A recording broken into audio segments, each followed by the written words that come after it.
各位朋友好，又係我揸 fit 同大家講下2026年3月11號星期三跑馬地嘅夜賽。聽晚呢，我係會提供第7場俾大家參考嘅。第7場嘅4班1200米，今場馬我個初選呢就係2號嘅北地烈馬、5號嘅千杯不醉、6號嘅天天有福、7號嘅紅前道同埋9號嘅閃電升福。喺今場馬呢，有2號嘅北地烈馬、5號嘅千杯不醉、7號嘅紅前道、8號嘅開心旺財。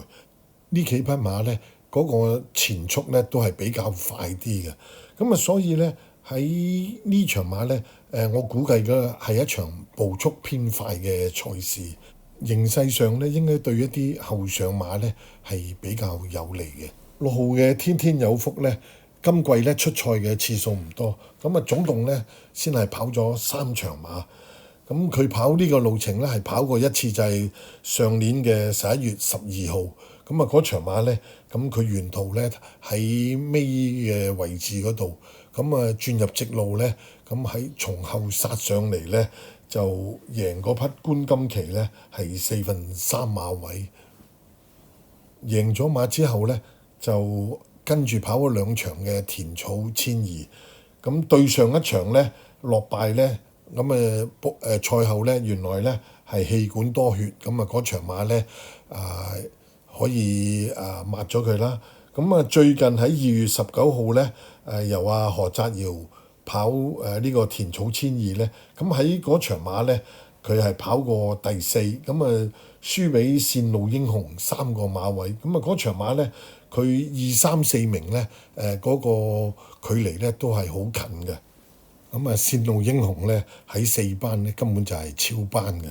咁佢嗰場馬咧嗰個演出咧我覺得係相當之唔錯。喺慢步速之下咧後追翻嚟咧跑過第4，末段做22個29。咁啊最近晨課所見咧，我覺得隻馬嗰個狀態咧係非常之好嘅，係好過佢今季所出嗰3場馬嘅狀態。咁今次排一個7檔，我覺得形勢上咧對佢係比較有利嘅。有幾匹快放馬喺前邊走咧，佢只要咧前段咧唔好落後得咁遠，守住喺7、8位咧，入到直路咧，咁啊拉出去外邊嗰度咧，長驅直進咧，我相信咧憑呢隻馬嗰個後勁咧，可以喺最後嗰百零米咧追上嚟。咁啊，所以咧今場馬咧我比較睇好6號嘅天天有福，咁啊揾佢作為馬膽。5號嘅千杯不醉咧，咁啊最近跑場田草嘅1200咧，咁啊嗰場馬咧佢排一個13檔，咁啊沿途咧快放翻嚟咧就跑過第2，咁啊輸半個馬位俾嗰個香港仔。咁啊睇佢嗰場馬咧，佢沿途快放翻嚟，雖然係慢步速，但係末段咧佢仍然咧可以做到22個63咧。咁我覺得佢嗰場咧嗰個演出咧係非常之好嘅。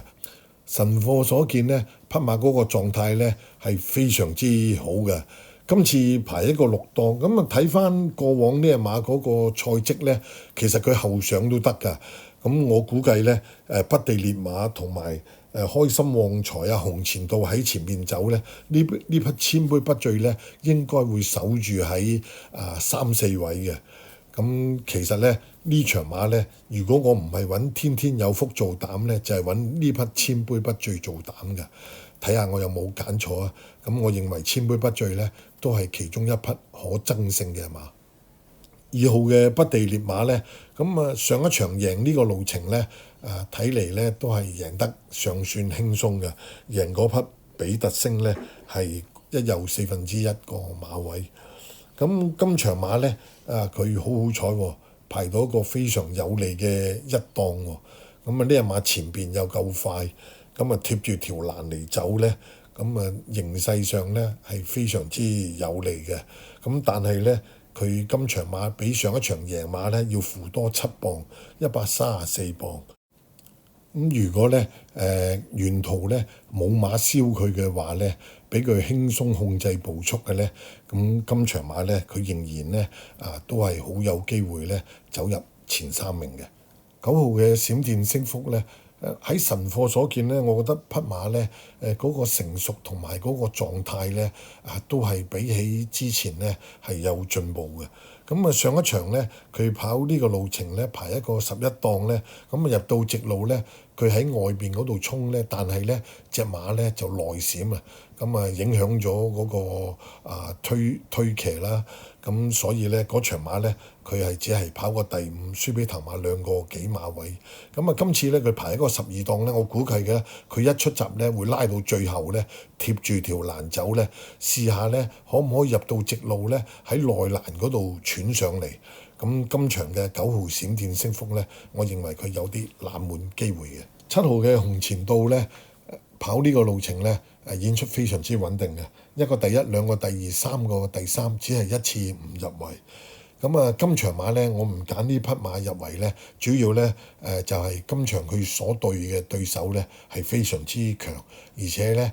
排個檔位又唔係好，排一個10檔。咁前段咧又有幾匹快放馬喺前邊走咧，咁對佢咧係有一定嘅影響。咁但係3、4重彩咧，我覺得係可以預埋佢嘅。第7場嘅連贏及位置連贏6拖259， 3重彩單 T， 4重彩4連環6拖2579。